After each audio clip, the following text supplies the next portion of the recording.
Hi, everybody. Welcome to another episode of the Club Eisenhower podcast. I am Todd Arrington, the director of the Eisenhower Presidential Library and Museum in Abilene, Kansas. And this month's topic is an interesting one that I'm not sure people know about very much. I think it's great to get this information, but also to bring some light to this particular group of veterans that I think, again, a lot of us just don't know that much about. So I'm pleased to welcome as my guest today, Keith Kiefer from the National Association of Atomic Veterans. Keith, welcome. Thanks for being on the podcast. Well, thank you for the invite. I appreciate being able to let others know a little bit more about atomic veterans. Very good. Yeah. So let's just jump right in here.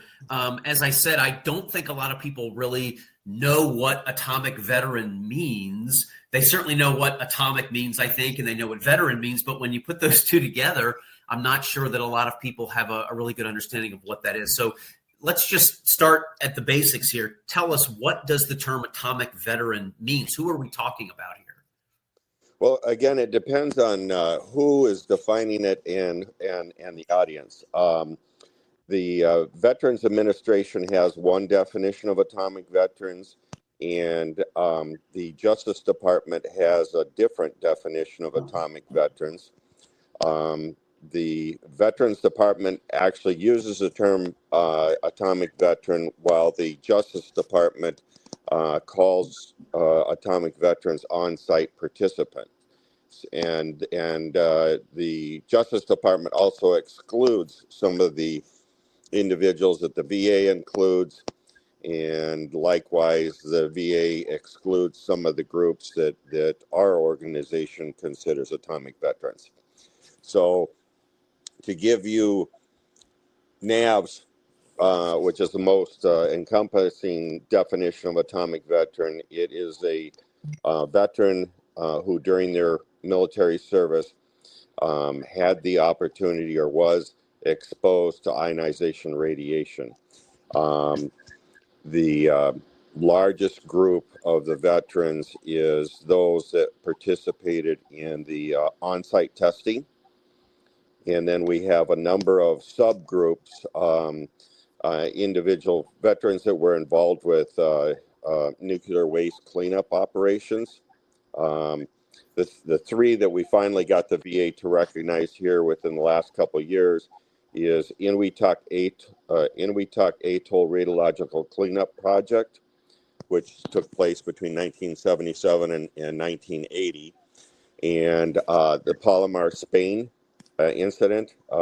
There we had a B-52 loaded with 4 nuclear bombs that ended up colliding with a refuel plane and dispensed some of the nuclear bombs, and at least one of them hit the ground in Palomar, Spain, and scattered radioactive material around the area. 2 others, I believe, went into the ocean. And then we had a similar incident with a B-52 over in Thule, Greenland. So in which some of them were dispensed and scattered nuclear waste. So those are the largest groups. We also include a group that was involved with the humanitarian efforts of Fukushima. There was approximately about, I believe it's 100,000 mainly Navy veterans that were involved with humanitarian efforts when the tsunami hit the nuclear power plant over in Japan, and they were also exposed to ionization radiation as a process of as part of their humanitarian efforts. And interesting enough, we're already seeing some of those individuals showing up with health issues at the VA. There's a number of other sites like K2. I'm sure I'm going to be missing some of the different sites, but we have a very tough time getting information out of the government about this. For the longest time, we thought that there was somewhere between 200 to 300,000 of the original atomic veterans. Those were the ones involved with nuclear testing from 1945 to there was a ban on above ground nuclear testing that took place in the late 60s, but there were still some accidents after all the testing went underground, and there were still some accidents in which there was nuclear fallout that occurred because the seals were breached and it outgassed radioactive material. So one of the interesting ones is on the Aleutian chain, they had one of the bombs go higher order than they expected, and it raised the island 15 feet. Oh my gosh. Yeah, so you can imagine the amount of force that takes. Wow, that's amazing. I never heard that Yeah. before. That's incredible. Yeah. So, so I know that's kind of a broad paintbrush. Where I was going with getting the information, we finally, after 40 plus years, wound up getting the veterans a medal to recognize their activities. They were on an oath of secrecy up until 1996 that they couldn't talk about their experiences, Wow. not even with their doctors, their wives, or their spouses. Otherwise, they were at risk of being imprisoned or having a civil fine or possibly both. But anyhow, we wound up getting a Atomic Veteran Commemorative Service Medal issued, and DTRA, which stands for Defense Threat Reduction Agency, for the first time actually came out with some numbers, and at that time they estimated that there was 550,000 veterans that potentially were eligible for this service medal. So our estimate of 200 to 300,000 veterans was low. Wow. So that's right. really interesting. So the Fukushima that you mentioned, I mean, that was just like 13 or 14 years ago, right? The 2011, I think, something like that. Correct. I believe it was 2011. Okay.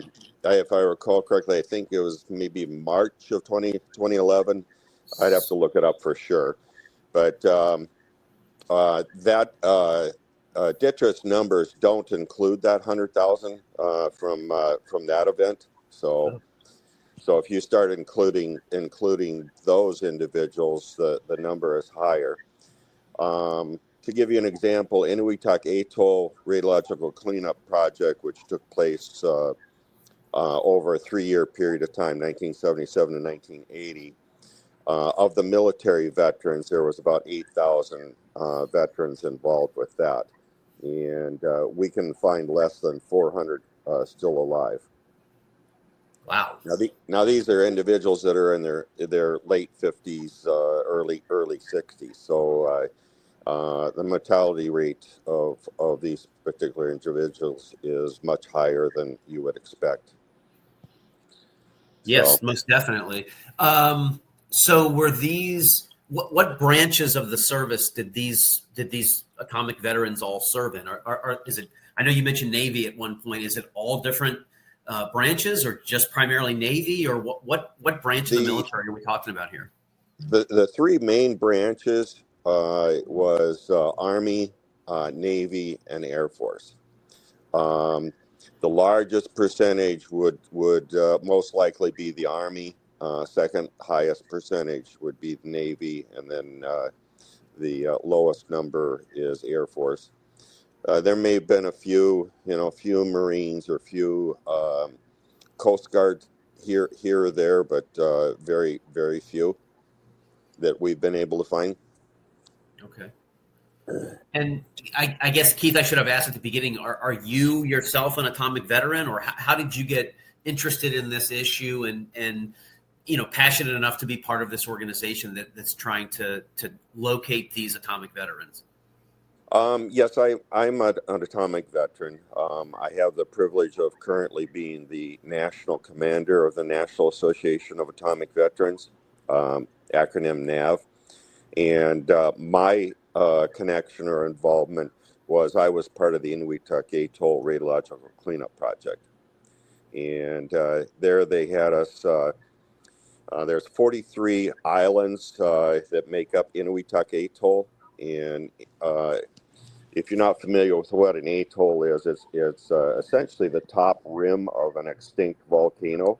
That the rim extends above sea level, and that rim part forms islands. And Inuiatuk Atoll is, I believe, 43 a ring of 43 islands. Some of the islands wound up getting vaporized and no longer exist as part of the nuclear testing. Inuiatuk Atoll, we ended up dropping, well, let me back up. The Marshall Islands, which is often referred to as the South Pacific Proving Ground, there were a total of, I believe, 67, 69 atomic bombs dropped. I believe it was 43 of them were dropped on Inuiatuk Atoll. You may, some of the more popular ones that you've heard of is Bikini. Bikini's part of the, they dropped a few there. There were some dropped Christmas Island. There was one test that I'm aware of on Johnson Island. So, but I don't know if you want me to go in essentially what our mission was there or not, or what you'd like me to expand on, or if you had another question. Yeah, no, sure. I'm happy to hear all of that. I was just going to ask, obviously we're the Eisenhower Presidential Library, so we're interested in the life and the era of Dwight D. Eisenhower. So my next question was just what time period are we talking about here for atomic veterans? Is this World War II to?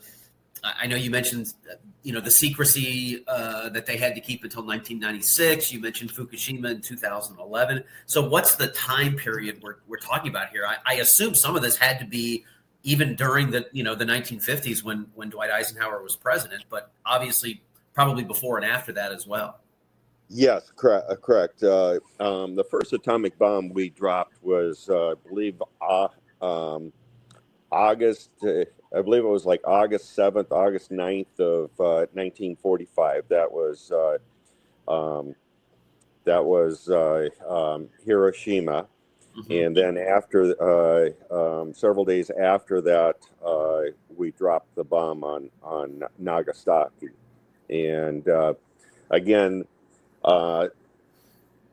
depending on who's defining it, the VA recognizes atomic veterans as those that were in POW camps in the area when that went, and part of the occupying force that was there in 1945. However, the Justice Department does not recognize those individuals. So. But the testing, above ground testing took place until the late 60s under Kennedy. There was a moratorium placed or agreement to not do any above ground nuclear testing because of the fallout. There are a few countries that didn't follow that, like France continued to have some above ground tests after that agreement, but the testing continued right up into the 70s. The tests up in Alaska, I believe, were some of the last tests that took place in the 70s. It's quite a long period of time. The testing that took place in Inuiatuk, I believe, was completed, I think, about 1958. Okay, so yeah, definitely part of the Eisenhower years for sure. Yes. So, Well, I'll tell you, Keith. This is fascinating, and I have to say, this has been worth it for me just to finally learn how to pronounce Inuiatak because I've seen it. I've seen it in print many times and never been sure how to pronounce it. So now you've helped me on that. So I'm very glad for that. So thank you. well, you'll also note that there's at least 3 different spellings of it. They actually changed the spelling of Inuiatak closer to how you pronounce it. So, just when I thought I had it all figured out too. so it depends on when you're looking in history as to and who's doing the writing. You may see different spellings of Inuiatak. Well, either way, I'm happy to have learned that. So you're never too old to learn, I guess. So I'm thankful for that today. So Keith, let me ask, so atomic veterans, were these draftees? Were these people who volunteered for this kind of duty? Were they just, hey, you're assigned to this unit and you're going to go be part of this because that's where the unit is going? What was the makeup of the atomic veterans? It was a combination of individuals that were drafted for World War II as well as volunteers. The individuals after World War II mostly were volunteers, but the interesting thing is the individuals were never really told what risks they were taking. I was going to ask you that later. Yeah, did they know what the risks were? No, they didn't, and the individuals, if they knew, were downplaying the risks associated with it. They as part of the nuclear test program, they did a number of different things that would have been considered a violation of Nuremberg Code. For instance, they took veterans and they had them in trenches close to ground zero, then set off a nuclear bomb. And as the mushroom cloud was forming, they had them get out of, normally when an atomic bomb goes off, you have a wave of fast, hot air, depending on how close you are, it may be fire, that sweeps out from the center of the bomb, and then there's another wave that comes back towards the center of the bomb. Once those had passed, they had the individuals get up out of the trenches and march to ground zero as the mushroom cloud was still forming. And part of the rationale for that was they wanted to evaluate whether the veterans could psychologically and physically fight after dropping a nuclear bomb, and what effect that would have on the veterans. And of course, they didn't have any protective equipment. Some individuals were actually given dark sunglasses, but none of the troops that were in the trenches were given any protective equipment. They were told, get down, put your head down, your arms and arms over your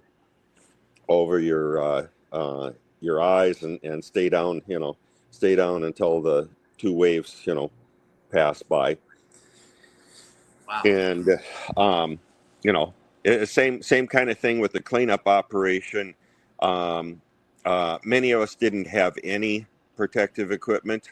The ones that did have a scattered number of individuals had dosimeters, which would only read some of the radioactive background radiation. It would only read the film badges only read X-rays and gamma rays. They do not read alpha and beta. most of the guys were in basically shorts and maybe a t-shirt. And if they were lucky, they had a real cheap dust mask, not even an N95 mask to wear. And of course, as part of the Inuit Atoll cleanup operation, we were scraping anywhere from 6 to 18 inches of topsoil up. So you can imagine, how that got resuspended in the air. And basically 110,000 cubic yards of radioactive material and waste was transported from the various islands up to one of the islands called Ruint. And then it was deposited in one of the craters, the Cactus Crater, which was 300 feet approximately 300 feet in diameter, 35 feet deep. And then they dumped that approximately 110,000 cubic yards of material in there, and then made a 18-inch thick cement cap over top of it. And of course, they used radioactive soil along with the Portland cement to make that cap. And interesting enough, if you go out on Google Maps and you zoom in on Inuit Atoll and you kind of scroll around the islands, you'll actually see it almost looks like a spaceship, the top of this cap over top of that radioactive material. So, but anyhow, we spent 3 years, removing radioactive debris, removing topsoil, etc., and transporting it up there to Ruined Island and depositing it in the crater. Interesting enough, even after spending those three years trying to clean it up, it was still determined that it was too hot, too radioactive. And they did at least 2 other attempts to try and make it safe. But the government yet today will deny that we were ever exposed to any radiation that would affect our health. But somehow, this is kind of government logic. Somehow we were there 24 hours a day and night, breathing the resuspended material. As well as the areas that they got our drinking water were the snorkel was in close proximity to 2 known dump sites for radioactive material.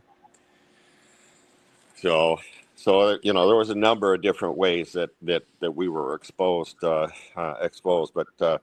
somehow it wasn't safe for the islanders, but we were perfectly safe without any protective equipment.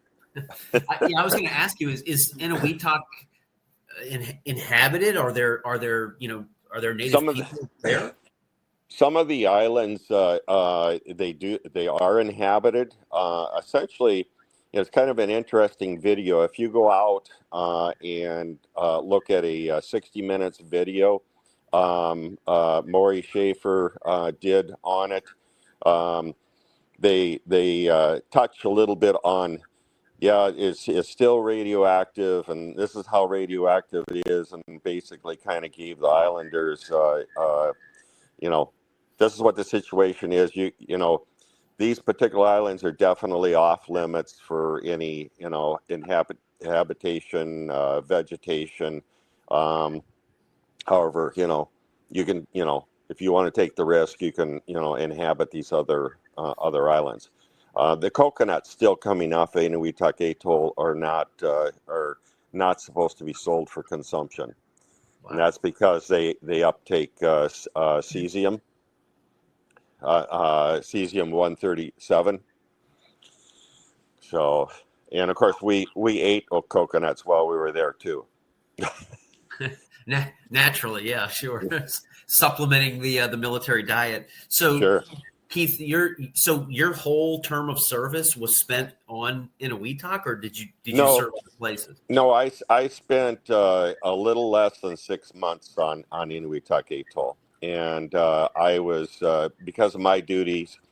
I Some of the less fortunates were actually lived, 24/7 on Lojua, which is one of the heavier contaminated islands. So those individuals would have wound up more likely than not had received higher higher higher levels of radiation and longer term. But in my duty basically took me to just about every island. I believe I was on every island with the exception of Jap 10, which at that time was the only island that they had any native or indigenous people living on the atoll. Did the indigenous people know? I mean, they must have known what was going on there. Did they ever express any kind of concern or ask questions about, what are you doing and why are you doing this?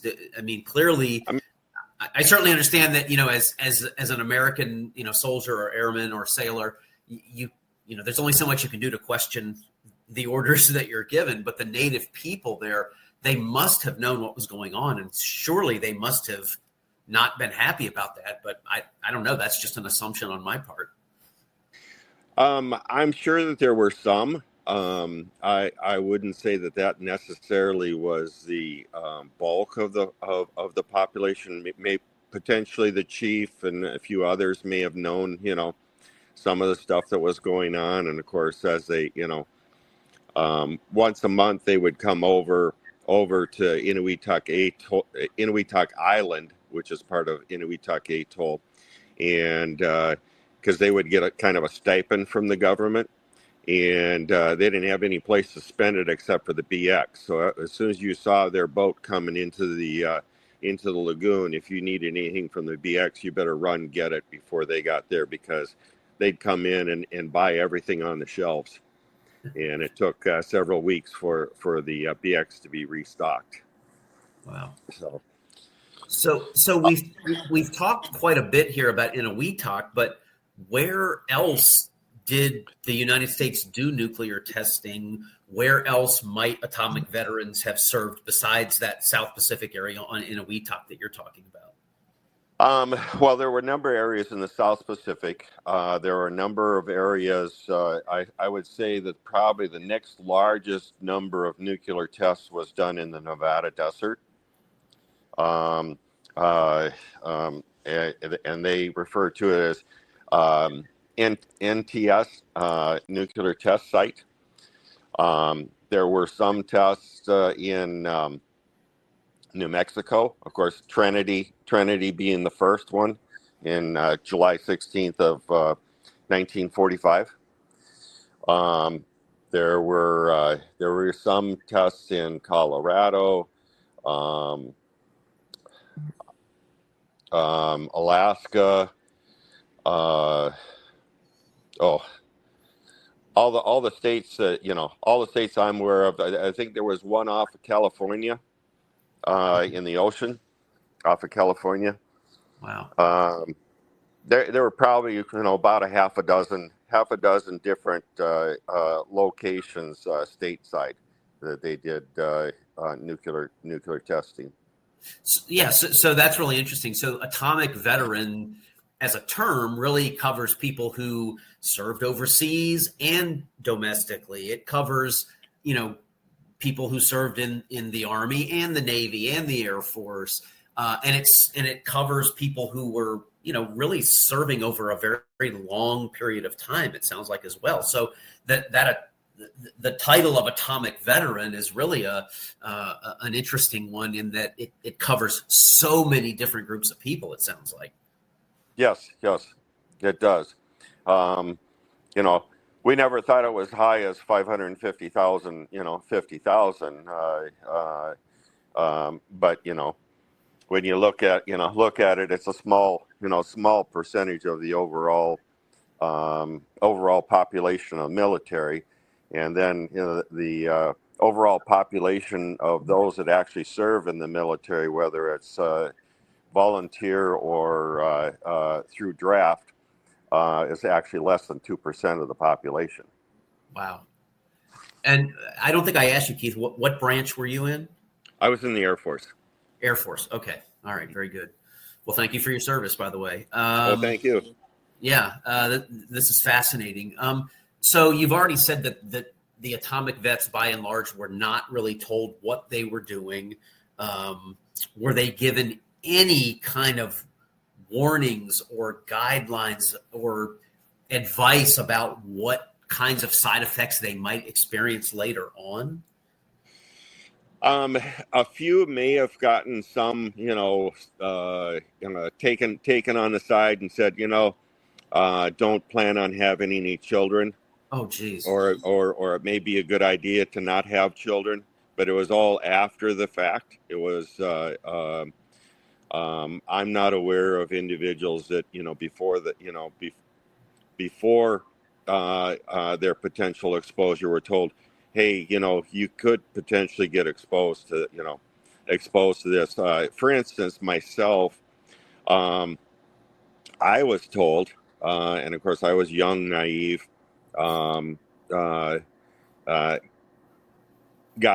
and trusted the government and didn't think that anybody ever lied to me about anything. But I was told I would not receive any more radiation than walking around Colorado or the streets of New York, or wearing a watch with a radium dial, which is clearly a blatant lie, because if the radiation level was that low, then why did they have to spend 3 years cleaning the site up, scraping topsoil, anywhere from 6 to 12 inches of topsoil off, etc. So seems like a fair question to me. yeah. I, even though I was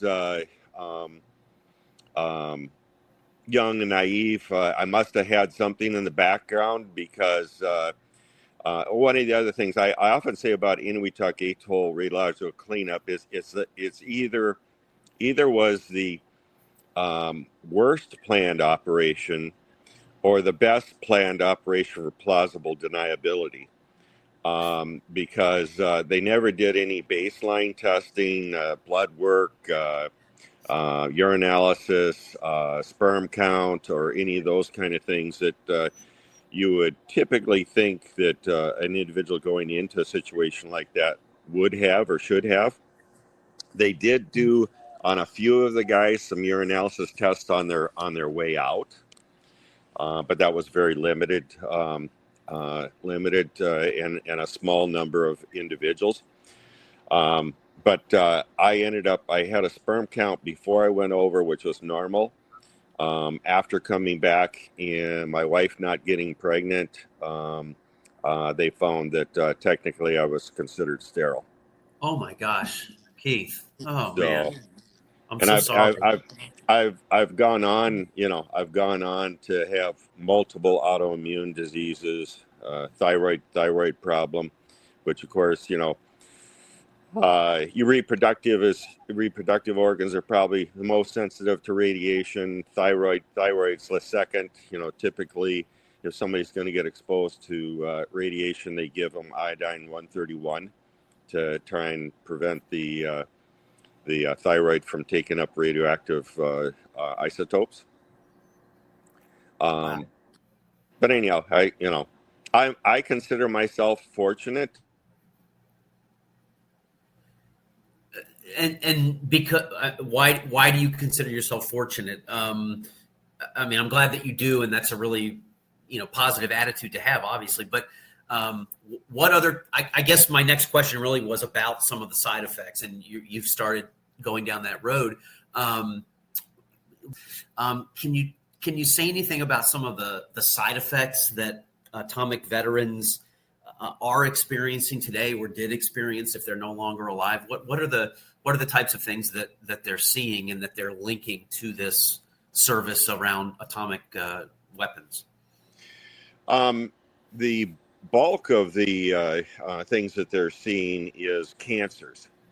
And the VA has a list, I believe, about 22 conditions that they recognize, and all but one or two of them are forms of cancer. And the Justice Department has a slightly smaller list, which some of them overlap. Once again, our inconsistency of our government,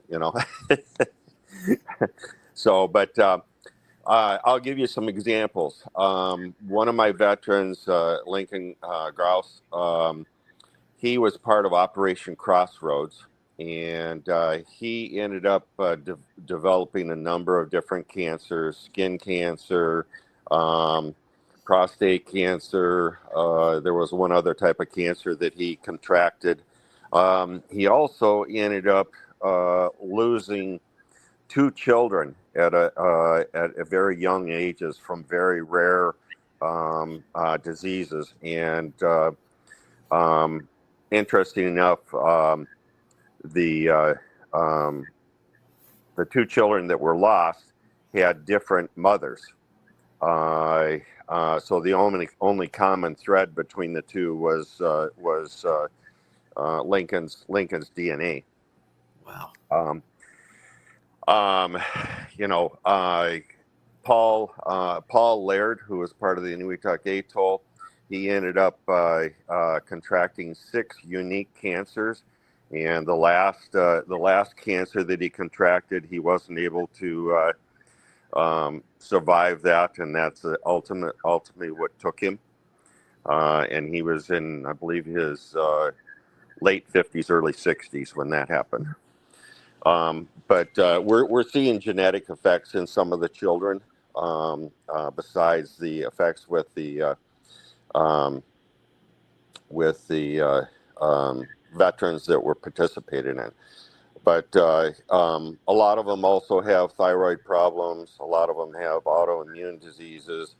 A lot of them have skeletal disorders. Many of the individuals are told early along in their 40s to 50s, you have the skeletal structure of a 90-year-old. You say 9 or 90? 90-year-old. Oh my word. That's what I was told in my 40s, and that I was a perfect candidate for having both my hips replaced, but I was too young. So I didn't have my hips replaced until I was, I believe I was about 65, 64, somewhere right in there. But I've had both hips replaced. I've had a knee replaced. Should have a fourth knee replaced, as well as a number of other skeletal issues. Many of the veterans have heart-related issues, which is yet another. Certain types of heart disease are linked to radiation exposure. Peripheral neuropathy. Typically, peripheral neuropathy, you have diabetes. The main causes of peripheral neuropathy is diabetes, or more often than not, individuals that have had some kind of a cancer treatment. And I have peripheral neuropathy, and I don't have diabetes, and I've never been treated for cancer.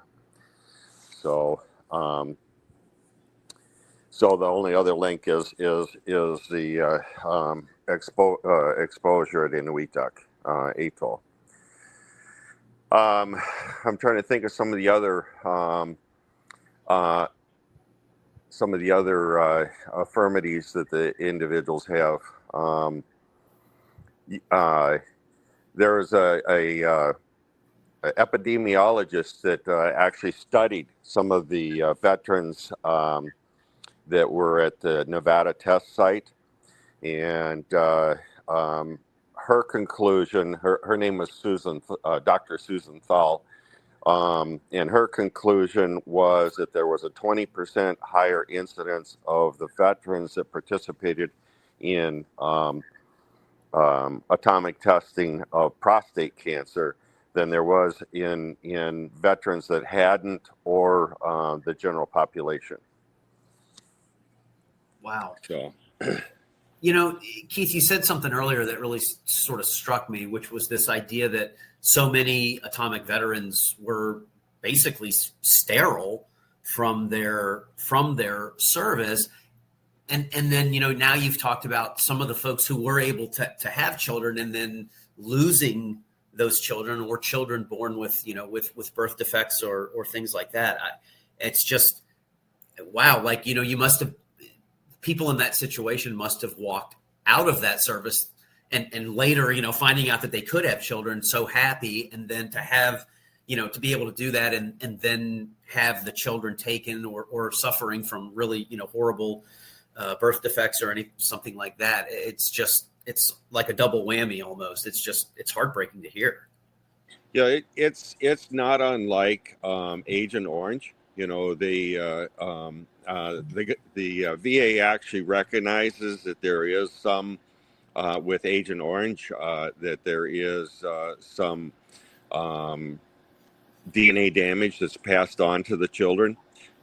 They have not got to the point that they will admit that for the atomic veterans. Wow. So, And Keith, you've mentioned a couple of times, of course, you've talked about, the VA, the VA is doing this or not doing this, but you've mentioned the Justice Department a couple of times. Explain to me where the Justice Department comes into all of this. Okay. Back in the 90s, there was a program passed called Radiation Exposure Compensation Act. Okay. And that particular act identified a few different areas that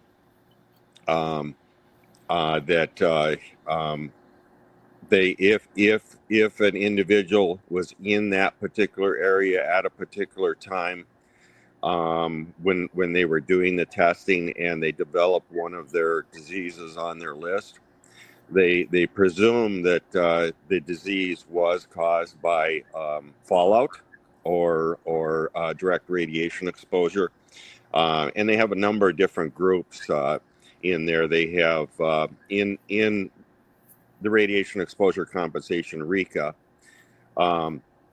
It includes uranium mine workers, transporters.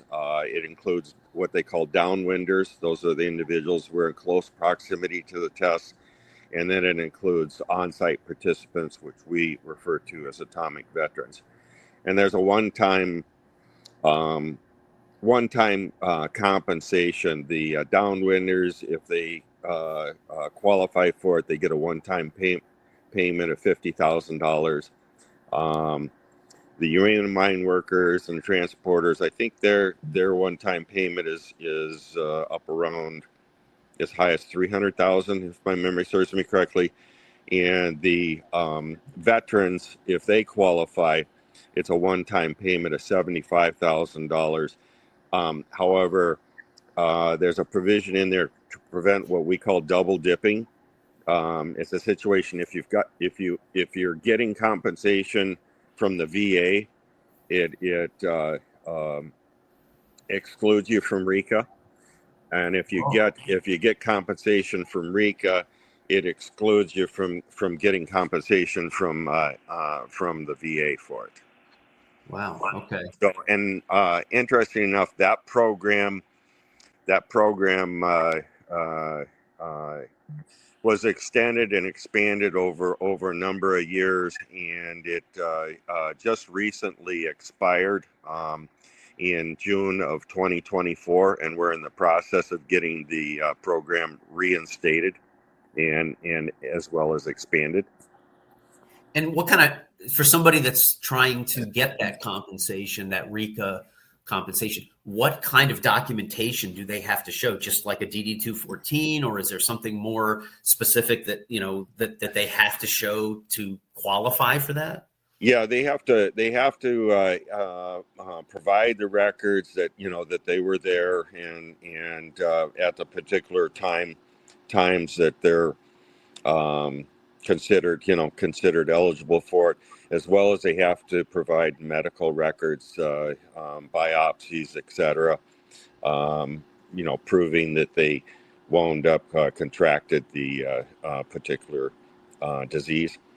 Um, and um, there's it's a fairly long form to fill out, but it's not something beyond the capability of an individual to do.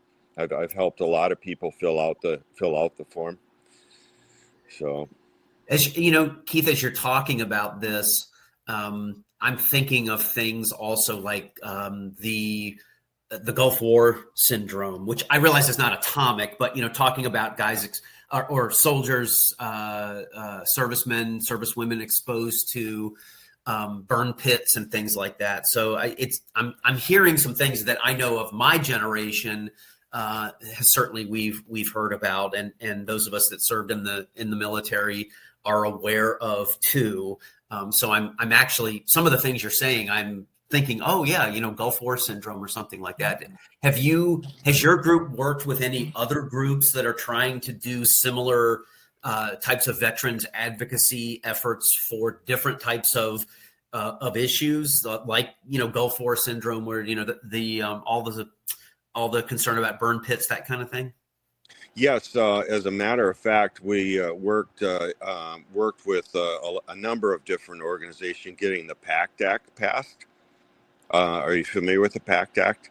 No. That was kind of a the actual name was Sergeant. They changed it to Sergeant Roberts. I'm not going to remember the name of it, but Okay. it basically was probably one of the larger toxic exposure pieces of legislation that had passed in the previous years, and a provision of that PACT Act was where the Inuit Atoll, the Palomar, Spain, and the Thule, Greenland veterans were finally classified or recognized as atomic veterans. But yeah, we worked with a number of different groups. Currently, we're working with 200 different groups on getting RECA passed. So, and we also try and help other groups, like there's a group, K2, which was a radioactive site where veterans were try and get them classified also. Wow. It's yeah. I was kind of, my last thought or question to you was going to be, what exactly is your group trying to do for atomic veterans? Well, not only the main things we do for our veterans, whether they're members or not, is our function is to educate the public about the situation. Also, get recognition. For instance, we wound up getting passed. July 16th is now recognized as National Atomic Veterans Day. And that's been passed in a number of states as well as nationally. The first time it was passed, it was actually just a resolution. It was under Reagan. And unfortunately, because it was a resolution, there was a lot of other things that overshadowed it. Not many people heard about it, and we basically, under the Biden administration, wound up getting it passed on a perpetual basis, to where now nationally, July 16th is recognized as Atomic Veterans Day. We have a number of different memorial highways in various states, atomic veteran memorial highways.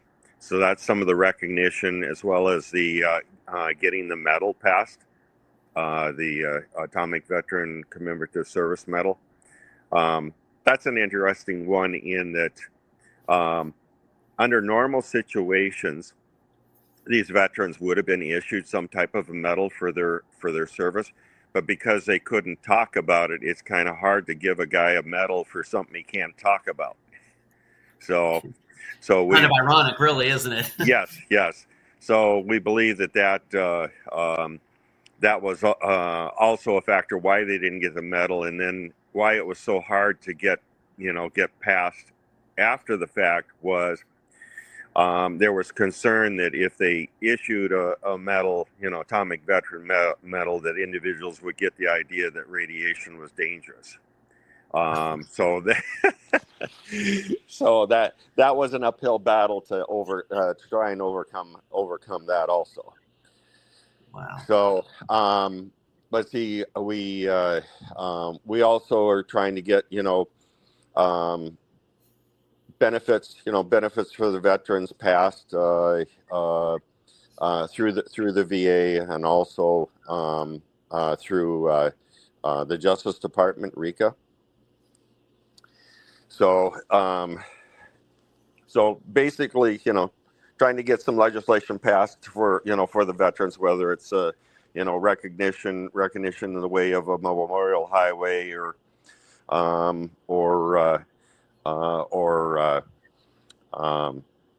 a remembrance day or things of that nature. Those are the kind of things we do, as well as helping the veterans and the spouses and children with the various forms. We work with a number of other organizations: DAV, American Legion, VFW, etc. Great. That's all great to hear. Of course, the Eisenhower Presidential Library is located in Kansas. Do you happen to know off the top of your head if we have an Atomic Veterans Memorial Highway in Kansas? I don't know the answer to that. Off the top of my head, I'm not sure if we've gotten it passed in that state. I know we do. We have it in Arkansas. I know we have it in Oregon. There's we have it in Missouri. There's I'd say there's about 20 states that we have memorial highways, and in some cases we even have a monument. Oh, okay. Besides a plaque on the side of the highway, dedicating the highway as a memorial highway. That's great.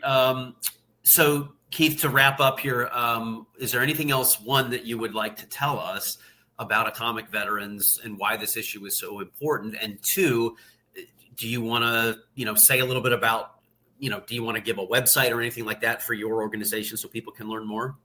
Sure. The website is fairly easy. It's www.naav.com.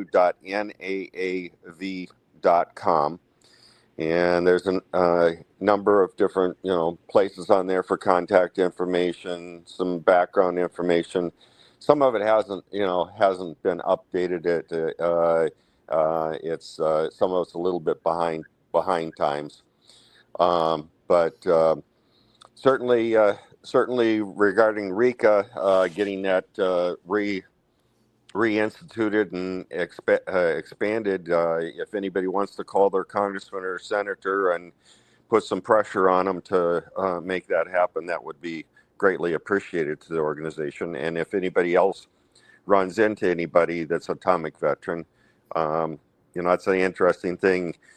We often run into individuals that either don't realize that they're an atomic veteran, or if they do know that they're atomic veteran, they don't realize that the oath of secrecy has been lifted.